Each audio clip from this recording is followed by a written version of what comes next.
اچھا، السلام علیکم۔ آج دو واقعات ہیں۔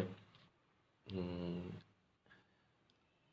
وہ ایکسپلین پتہ نہیں میں کر پاؤں گا نہیں کر پاؤں گا، لیکن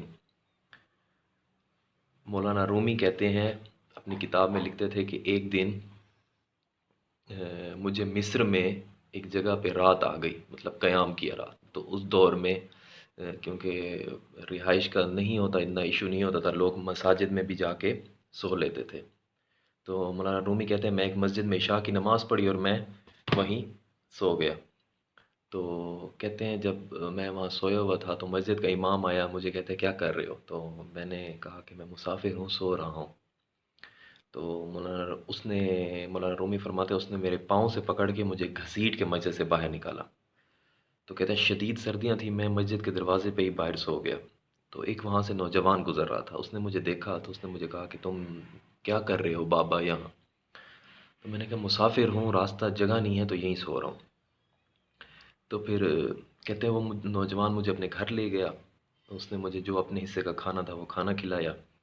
ہم سو گئے، صبح اٹھے، نماز پڑھی، جو اس کے حصے کا ناشتہ تھا وہ ہم دونوں نے مل کے کیا، ہاف ہاف۔ تو کہتے ہیں اس پورے عرصے میں نا میں اس نوجوان میں نے دو چیزیں نوٹ کی۔ وہ استغفار بہت پڑھتا تھا اور درود پڑھ رہا تھا پوری رات، مطلب جتنا میں نے اس کے ساتھ ٹائم گزارا۔ تو ایسے ہی میرا نا دل کیا کہ اس سے میں پوچھوں۔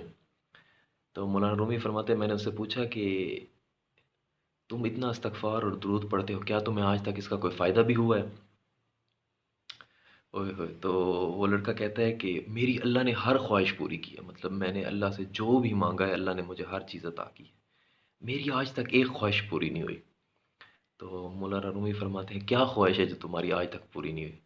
تو اس نے فرمایا کہ میری سب سے بڑی خواہش تھی کہ میں مولانا رومی سے ملوں۔